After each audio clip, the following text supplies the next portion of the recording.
Si j'avais une chose à partager, ce serait qu'il n'y a pas forcément d'échec. Il faut se dire que le métier d'aujourd'hui nous permet d'atteindre le métier de demain. On peut avoir des rêves, le métier qu'on a envie de faire quand on a 15 ans, mais on se rend vite compte qu'au fur et à mesure des années, finalement, notre perception change, nos critères changent. Donc en fait, il faut se servir des potentiels échecs, en tout cas ce qu'on peut déterminer être un échec, pour en retirer des forces et pour pouvoir avancer. Si tu prends mon exemple perso, je suis responsable de recrutement, j'ai jamais fait de RH. J'ai un diplôme de gestion d'entreprise et de sciences sociales. En fait, tu tombes dans un secteur, après soit ça te plaît et tu continues, et ça te permet finalement de pouvoir atteindre un métier supérieur, soit ça te plaît pas et tu changes.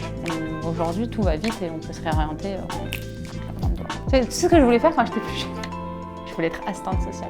J'ai passé les concours pour être assistante sociale. Quand j'ai eu l'occasion de rentrer en école pour être assistante sociale, au final, je me suis dit, bah non. Je suis allée en master sciences sociales, gestion, et au final, j'ai pas de regrets. Il faut prendre ce qui se présente. En fait, ce qui est pas simple dans saisir les opportunités, c'est passer parfois outre sa peur. Parce qu'on a forcément peur de l'inconnu. Sauf que parfois, être opportuniste, c'est cool, et il faut le faire.